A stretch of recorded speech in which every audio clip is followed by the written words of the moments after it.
Abrazo grande, ¿eh? Chao, hasta luego. Bueno, hablamos de unas cuestiones que están ocurriendo hoy por hoy en nuestra economía local. Muchas que están pasando inadvertidas por el contexto, porque vos ya tenés la cabeza en Navidad, en la llegada de Santa Claus, en este caso con barbijo, estás pensando en el año que viene, con la esperanza que esta tragedia que fue el coronavirus termine una vez por todas, y con muchas noticias que van llegando y en el aluvión de fin de año se van perdiendo en lo que denominamos el plan bomberos. Apagar los incendios de corto plazo que surgen de manera constante y que tienen que ver con la imprevisión económica que tiene la Argentina de cara al largo plazo. Muchos países la tienen, es cierto, porque el coronavirus fue un cisne negro, un factor imprevisto, pero otros tantos van combatiendo esa imprevisión con decisiones que tienen que ver ya con el mediano y largo plazo. En la Argentina eso no pasa.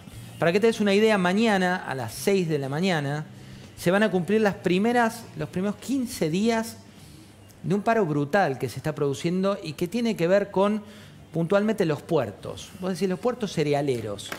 ¿Qué tan cerca o qué tan lejos están de tu economía? Si te digo que se había advertido que a los 15 días de paro constante podía esto tener problemas con el abastecimiento interno, del mercado interno de aceite, que el mercado interno de aceite es uno de los productos que hacen también a los precios finales de otros de los rubros, es un factor que te suena más cercano.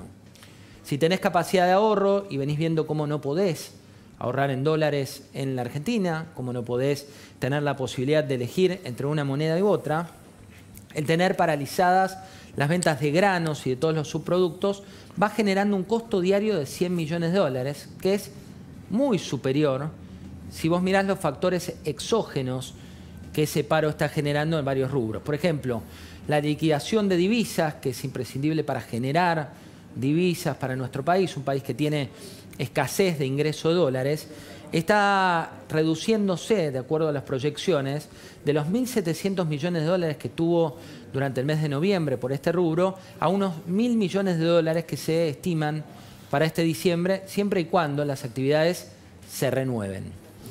Por otro lado, hay mercadería que está paralizada, mercadería que ya está afectando los precios a nivel internacional. Hablo de mercadería por unos 1.700 millones de dólares que están paralizados en este paro, que cuando vas a la letra chica del paro, como ocurrió hoy con el paro de trenes, lo que están reclamando, en este caso los trabajadores del complejo industrial oleaginoso y también los obreros aceiteros y también parte de los recibidores de granos, tiene que ver con una cuestión salarial de pasar de 69.000 en el básico de convenio a unos 82.000 pesos.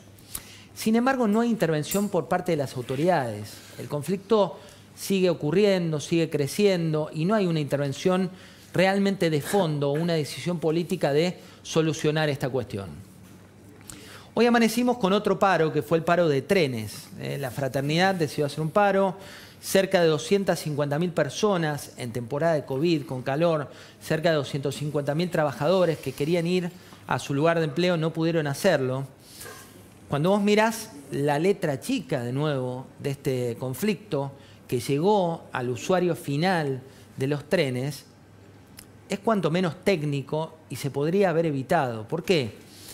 Porque no se trata de un reclamo de los trabajadores concretos sobre sus salarios o alguna cuestión de fondo respecto de esto, sino que se trata de un problema de deuda, mirá lo técnico que resulta el reclamo, hacia el Ministerio de Salud, por el cual se reclama que no hubo participación de la Superintendencia de Servicios de Salud, por reintegros a la obra social de este sector.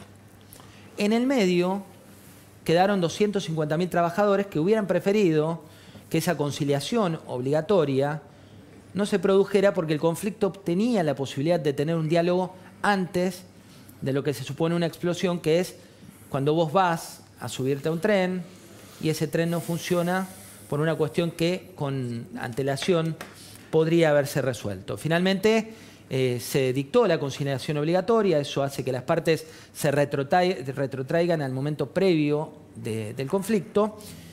Sin embargo, la solución de fondo no está resuelta y lo que es más preocupante es que en este plan bomberos se había advertido que esto iba a producirse la semana pasada, con lo cual toda la gente que hoy quería trabajar, que quería movilizarse, podría haber evitado esta situación de riesgo que supone en temporada de COVID tener que hacer estas colas y estar pegados como estaba ocurriendo.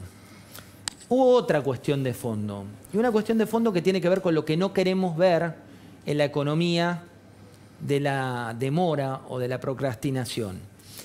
¿Qué es lo que pasó hoy con las importaciones y exportaciones? ¿Qué te venimos contando hace tiempo? El dólar oficial es de ficción, el dólar ilegal es ilegal.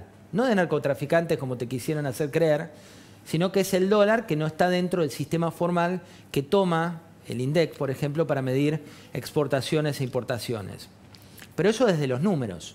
Cuando vas a los hechos, las importaciones están aumentando a una velocidad mucho más fuerte. ¿Por qué? Porque el importador que dice, aprovecho este dólar a 82 pesos que es inexistente salvo para poder importar. Y el exportador que dice, yo piso mi exportación porque la devaluación es algo que, según la visión del exportador, va a ser irremediable. ¿Y por qué voy a liquidar mi exportación a 82 pesos si en realidad hoy, cuando quiero comprar un dólar, está muy por encima? Eso se llama el efecto brecha entre las exportaciones e importaciones. ¿Cuál es el resultado de esta economía de ficción? Que el saldo comercial positivo fue de 271 millones de dólares y es el saldo comercial positivo más bajo del año. Es el periodo del año donde se generaron menos dólares de los últimos 12 meses.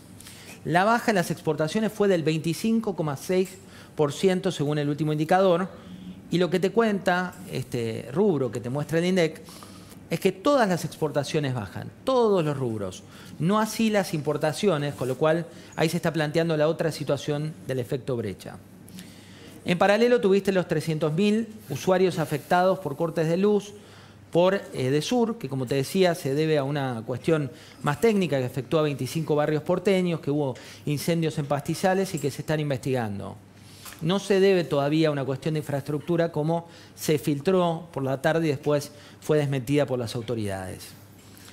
La conclusión de lo que viene, la conclusión de la economía que estamos viviendo por estos días, te muestra que si se produce este rebrote que los diarios de Europa nos están mostrando, como el diario del lunes para lo que va a ocurrir en la Argentina, la economía argentina, que ya venía en una delgada línea, en una línea muy compleja que es la de patear hacia adelante los problemas de hoy, pero a su vez confiar en una reactivación, esa reactivación puede correr el arco aún mucho más de lo que el gobierno preveía. Por eso es que hoy en Balcarce 50 había una honda preocupación por las noticias que llegan desde Europa, pero también desde Brasil, por la idea esta que se está evaluando por estos días y que recién una fuente cercana al Ministerio del Interior planteaba que mañana puede haber anuncios que tienen que ver con esto que vos estás leyendo hoy por hoy en la mayoría de los portales, que es si se cierran o no las fronteras a los extranjeros, y muchos que nos están mirando piensan también a repatriar a argentinos que tomaron viajes en los últimos días y que no lo habían hecho. La oferta de dólares está en baja, en una baja constante. El cepo al dólar no solo impide que los dólares salgan, sino que impide que los dólares entren. La puja distributiva por los salarios, que este año entró en cuarentena, en 2021 no va a estar en cuarentena según las estimaciones de los principales economistas. La Argentina tiene el desafío de sobrevivir a la falta de crédito en un país que necesita de crédito. ¿Y cuál es el atajo que aparece si este nuevo brote del virus que estamos viendo en Europa llegara a la Argentina? El atajo vuelve a ser la emisión monetaria, pero ya no hay margen para emitir moneda porque la presión sobre la inflación que este año se produjo, pero a un ritmo muy menor, puede ser mucho más superior durante el próximo ejercicio para ver lo que venía ocurriendo. Y por último, devaluación, ¿sí o no? Es el debate que tienen hoy puertas adentro del gobierno. Muchos dicen que políticamente es inviable, pero técnicamente parece ser la única salida posible. Ha sido un año muy difícil para todos y todas. Nosotros particularmente estábamos acostumbrados a afrontar tareas difíciles, ¿no?